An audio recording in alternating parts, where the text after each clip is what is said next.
Hello students, welcome on success steps with Priyanka. Hopefully आप सब बेहतर होंगे और पॉजिटिव एनर्जी के साथ अपनी पढ़ाई कर रहे होंगे।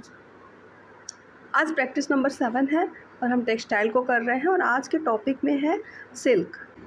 तो आज हम लोग सिल्क रेशम से रिलेटेड सारे क्वेश्चंस को करेंगे जो आपके यूथ प्रैक्टिस में दिए हुए हैं। तो आइए हम प्रैक्टिस को शुरू करते हैं। आज का हमारा क्वेश्चन नंबर फर्स्ट है, रेशम के भौतिक गुण निम्नलिखित हैं। क्या क्या गुण हैं? चिकना सूत, संयत दीर्घाकरण, उच्च सघनता, दोबारा कम नमी पाना। तो रेशम चिकना होता है, उसके ऑन जो है चिकने होते हैं, स्मूथ होते हैं, ये तो सही है। और संयत दीर्घाकरण, आपको पता है कि प्रोटीन जगत का ये फिलामेंट रेशा है, यानी कि लंबा रेशा है। उच्च सघनता नहीं होती, दोबारा कम नमी पाना भी इसमें नहीं होता। तो ए और बी जिस ऑप्शन में होगा वो राइट हो जाएगा। तो देखिए पहला ऑप्शन ए और बी की बात कर रहा है, so A option is the right answer. Now the next is filament coarse dupion noil किसके प्रकार हैं? ये सब किसके प्रकार हैं? कपास के, लिनन के, ऊन के, रेशम के। तो ये सब रेशम के प्रकार हैं, फिलामेंट कोर्स डुपियन और नाइल। सिल्क विज्ञान को क्या कहते हैं? सिल्क विज्ञान को क्या कहते हैं? सेरीकल्चर। सेरीकल्चर में क्या है? रेशम को उत्पादन किया जाता है, इसी को हम सेरीकल्चर कहते हैं।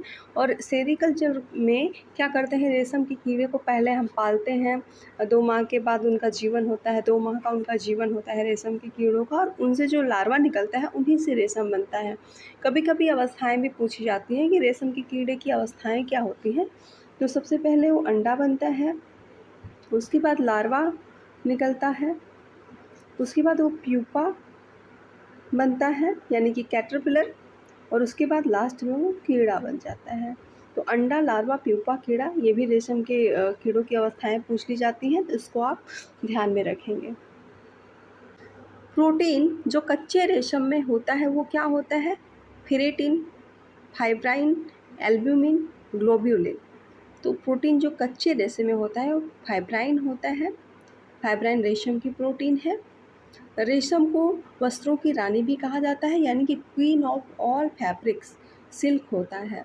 अगर आपको मेरा सेशन पसंद आ रहा होगा, यूथ प्रैक्टिस को आपको कंटिन्यू करना होगा, तो मेरे सेशन को लाइक कर दीजिएगा, चैनल को सब्सक्राइब कर लीजिएगा, जिससे कि आने वाले सारी प्रैक्टिस आपको मिलती रहेगी। साथ ही अगर आपका कोई डाउट होगा तो आप मुझे कमेंट कीजिएगा, मैं उसको ज़रूर सॉल्व करने का कोशिश करूँगी। रेशम कीट के कपड़े पर कौन सी विशेष परिचर्या की जाती है? कौन सी स्पेशल फिनिशिंग की जाती है रेशम के कीट के कपड़े पे? Carbonising, weighting, sanitising, tentering. तो कार्बोनाइजिंग किस पे होता है? आपका ऊन पे होता है, और वेटिंग आपका रेशम पे होता है, क्योंकि रेशम जो सिल्क से बने कपड़े होते हैं, क्लॉथ्स होते हैं, वो बहुत ही हल्के होते हैं, इसलिए उन पे फिनिशेज करने की आवश्यकता होती है, क्योंकि उनका वेट बढ़ाना होता है, बढ़ाना बहुत ज़रूरी भी होता है। इसके लिए उस पे धात्विक लक्षणों का प्रयोग किया जाता है जो अत्यंत छोटे छोटे होते हैं। इनका कभी कभी ऊनी वस्त्रों पे भी प्रयोग कर लिया जाता है, लेकिन ज़्यादातर हम कार्बोनाइजिंग को ऊन पे करते हैं, आंसर यही याद रखेंगे। और वेटिंग को किस पे करते हैं? रेशम पे। ये विशेष परिचर्या होती है, रेशम पे होती है। चलिए नेक्स्ट देखेंगे। रेशमी कपड़ों पर लगे धब्बे को छुड़ाया जा सकता है किससे? अवशोषक विधि से, घोलक विधि से, रासायनिक विधि से, इनमें से कोई नहीं। तो रेशमी कपड़ों पर लगे जो धब्बे होते हैं उनको अवशोषक विधि से छुड़ाया जाता है। ए ऑप्शन इज द राइट। रेशम के कीड़े की सबसे निष्क्रिय अवस्था कौन सी है? तो ककून होती है। C option is the right answer. रेशम अथवा रेयान से निर्मित झीना वस्त्र है, कौन सा है? रेशम है, शिफॉन है, कैम्पलेक्ट है, चिनोन है। तो रेशम और रेयान से निर्मित वस्त्र जो है शिफॉन होता है, ये भी बहुत अच्छा होता है, हल्का होता है, आप लोगों ने देखा भी होगा। रेशम एक डॉट डॉट डॉट रेशा तंतु है, कैसा है?